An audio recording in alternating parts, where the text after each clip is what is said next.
अनुभवी लोग कहते हैं पिता से डांट खाया हुआ पुत्र या पिटा हुआ पुत्र एक दिन महान बनता है।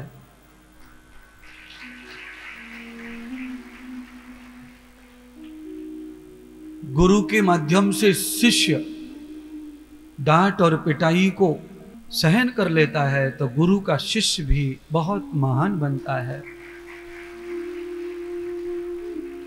और सोने सुनहार के हाथ से अगर सोना पिटाई को सहन करता है तो एक दिन वो भी बहुत महान बनता है, कीमती बनता है।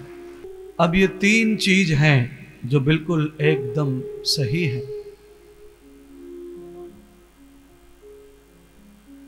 लालना षडियो दोषः, माता पिता का लालन लाड हमेशा बच्चे के लिए हानिकारक होता है।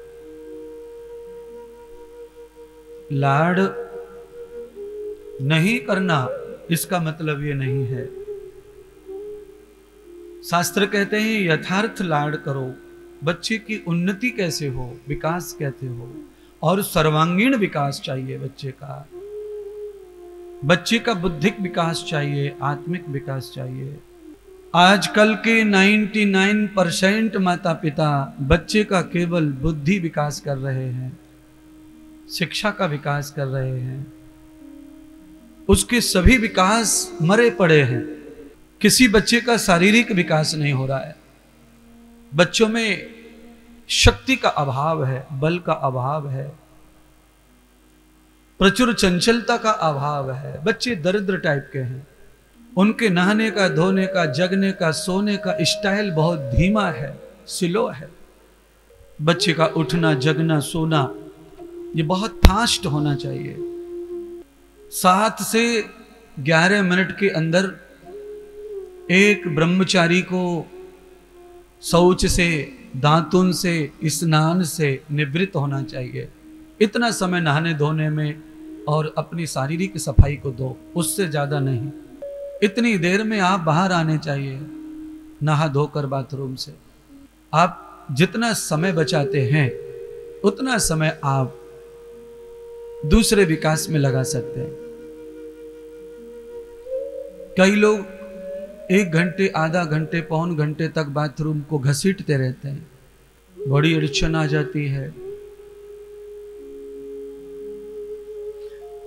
भाई बाथरूम में ऐसी कौन सा गार्डन है जो अपन घूम रहे हैं, व्यायाम कर रहे हैं, फूल पत्तियां तोड़ रहे हैं, क्या है उसमें? बहुत लोग टॉयलेट में, शौचालय में घंटों बैठे रहते हैं। वो तो बिल्कुल अच्छी जगह तो नहीं है।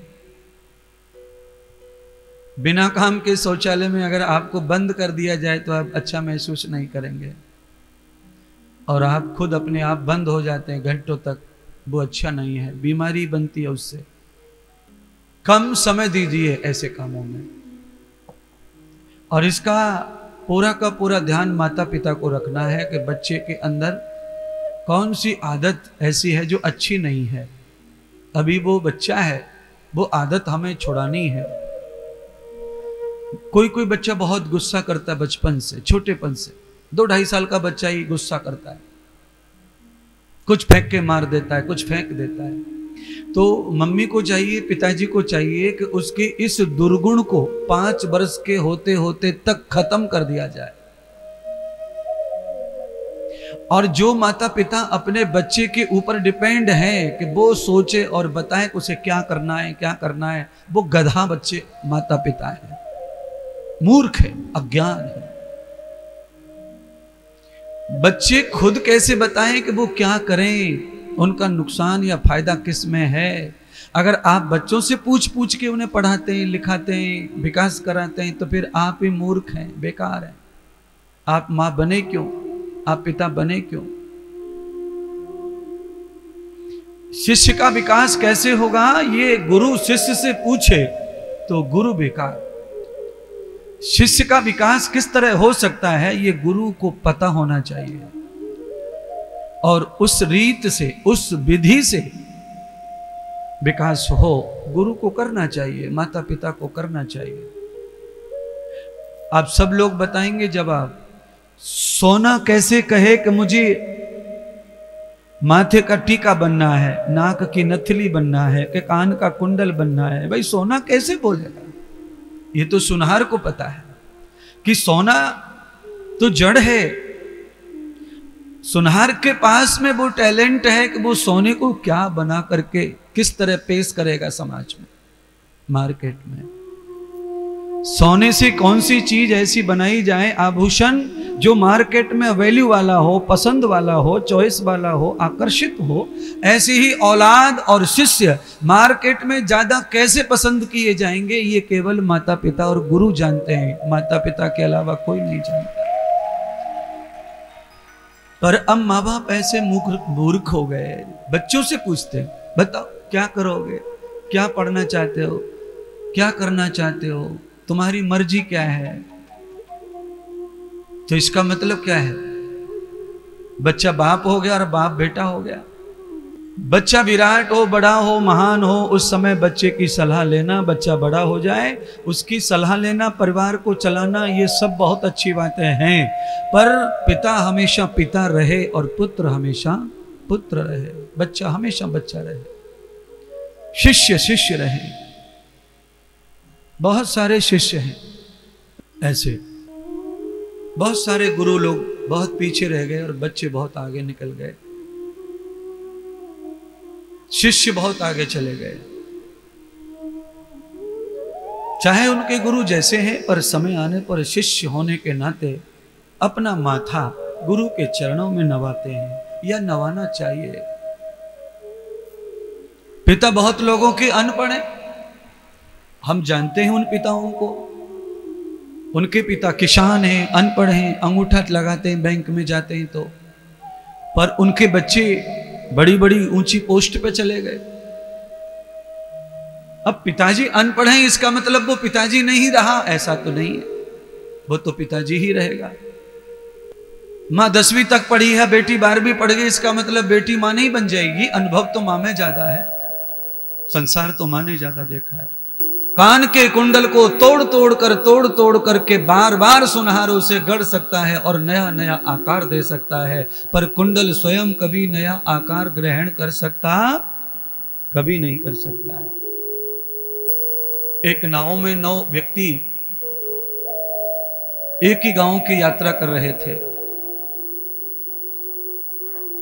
9 व्यक्ति नाव में चढ़े और चढ़ के नाव में बैठे। थोड़ी भीड़ भाड़ थी नाव में,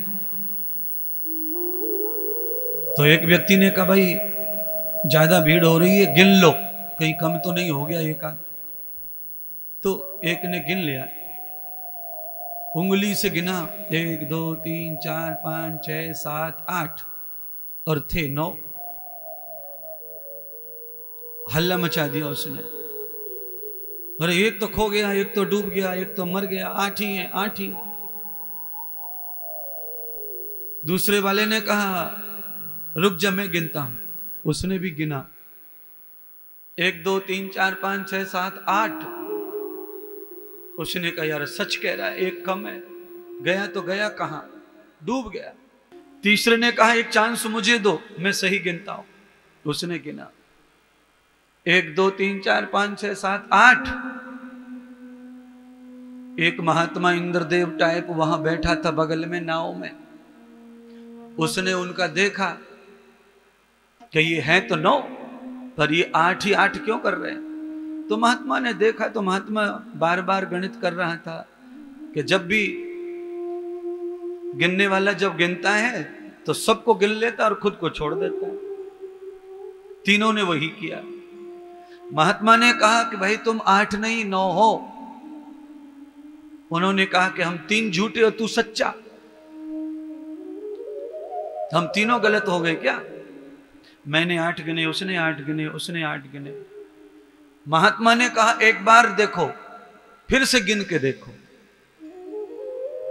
1 2 3 4 5 6 7 8। महात्मा ने उसकी उंगली पकड़ के उसकी छाती पे टेक दी का 9। इसका मतलब यह है कि आदमी अपने आप में कितना भी योग्य हो, होशियार हो, पर जब जीवन की गिनती शुरू होती है तो वो अपने आप को भूल के दूसरों को टारगेट करता रहता है, इसलिए वो गिनती में हमेशा कम रहता है। पर उसके लिए एक महात्मा अगर अपनी नाव जीवन नैया में बैठा है तो वो महात्मा हमें भी गिनती में ग्रहण करवा देता है। हर समय महात्मा चाहिए, हर समय गुरु चाहिए। बिना गुरु के कभी गिनती में नहीं आओगे, सारी दुनिया गिन जाएगी पर तुम रह जाओगे। इसीलिए पढ़ाई कम हो जाए, नौकरी छोटी हो जाए, विवाह हो ना हो, बच्चे हो ना हो, बड़े मान सम्मान मिले ना मिले, इतिष्ट प्रतिष्ठा मिले ना मिले, पर जीवन में गुरु जरूर मिलना चाहिए, गुरु जरूर होना चाहिए। ऐसी अच्छी बात, आपके हित की बात घर में भी लोग करते हैं कभी कभी। घर के लोग कभी ऐसा थोड़ी है कि आपके अहित की बात करते हैं, वो भी घर के लोग भी हित की बात करते हैं। पर घर में कोई कितना भी हित की बात करे, आप उस बात के लिए तालियां नहीं बजाते। घर में यहां तालियां बजाते हैं आप अच्छी बात के लिए। ये प्रभाव है साधु और गुरु का और घर वालों का अलग अलग। यहां जो बात आपको अच्छी लगती है, जो सबके कल्याण की लगती है, उसके लिए आप तालियां अपने आप बजाने लगते हैं, खुद बज जाती है वो प्रमाण के लिए। घर में नहीं बजती पर वो। इसलिए जीवन में साथी के रूप में तो गुरु ही सबसे श्रेष्ठ होता है।